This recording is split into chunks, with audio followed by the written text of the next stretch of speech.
Yechi Hamelech Moshiach, long live the King Messiah. Today I wanted to talk about a very important topic, and that is leaving exile and passing over to redemption. And I'm sure you heard about this, and I'm sure you heard about Messiah, and I'm sure you heard about redemption. But there's one little thing that I want to talk about, one little point that I'm almost sure you didn't think about.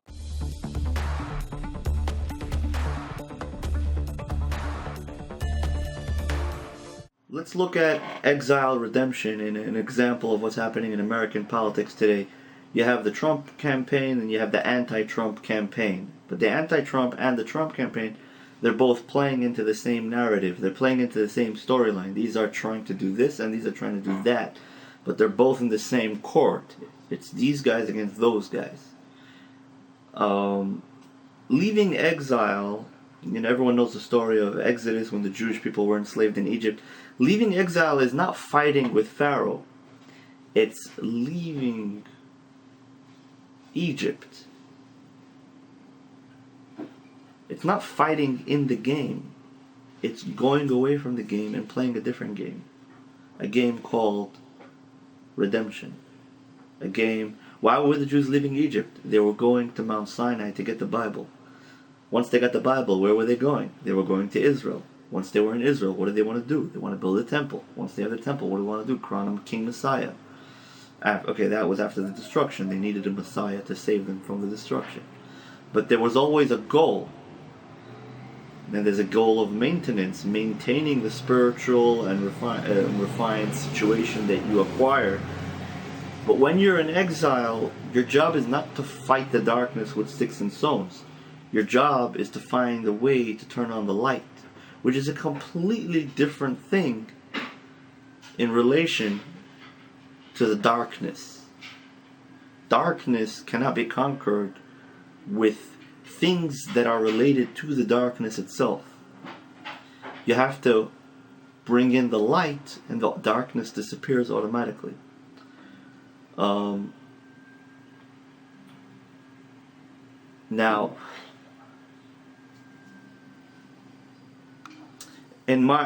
back to today's American politics. Let's take it like this. You have people, promoting Trump, and then you have the people against Trump.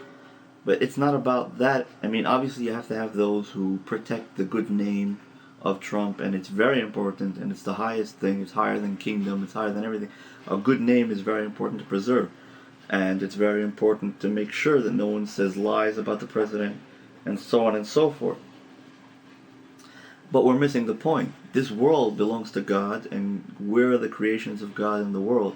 And we need to turn nature and see how God is giving us nature and use it. And we shouldn't be waiting on the government to help us in that aspect, because God's world is ours. And God's rules are the rules that rule the land. 2 men cannot have a baby. 2 women cannot have a baby. Doesn't matter which gender you try to play. God decided that a man and a woman are going to have children, and that's how it's going to be. So, you see God's presence in the world. You see the fact that there's no one living forever. You see the fact that, people need to eat and sleep and drink and do everything, and there's no one that's immortal. And, the older generation goes, the younger generation rises. So we see God working in the world. So now we need to take advantage of the world in a neutral, simple, humble way. And that basically means we need to educate ourselves about gardening. Every person should be growing a couple different kinds of vegetables, different kinds of trees, in his house, in and around his house. It doesn't matter if you live in the most crammed city. First of all, you shouldn't live in a crammed city. You should live in a quiet outskirts place where you could develop a nice yard in the back, where you could, you have your peace of mind and your quiet, which is very, very important. It's terrible to live in a city. I lived in a city my entire youth. Doesn't do you any good. Life moves very, very fast. It's all dirty. You're breathing toxic air. You're not drinking healthy water. It doesn't do you any good. It stresses the person out. It's not the way it's supposed to be. God created such a big world, there's no reason we should all be crammed into little ghettos, especially not voluntarily. And there's jobs in the outer city, in the outskirts of town, just like there is in the middle of town. And it's not true that there's more jobs in the inner city. And money is not everything anyway. Everyone gets along eventually. So it's important to grow fruits and vegetables the way we should, be independent. We should be dependent on God and nature. And we should grow up our own things. People today, they I'm not saying you should stop buying in the grocery, but I'm saying you should know how to grow a few things. We should also know how to collect rainwater. We should try to live near natural places of healthy water where we can filter our own natural water. We should know how to collect rainwater, store rainwater, and all that. We should know how to build and fix bikes and cars. We don't need to rely on other people. These are such basic things. Every person should know how to do them.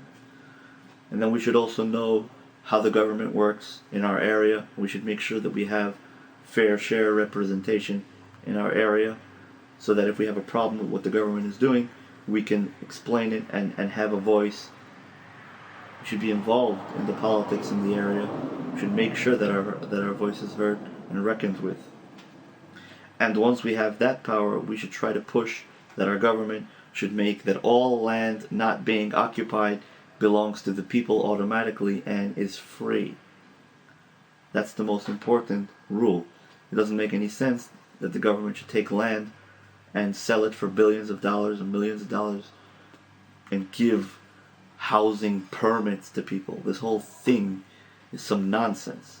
Back in the day, you grabbed a huge field, nobody complained, nobody came and said that it was theirs for 3 years, then it's yours. That's it. End of story.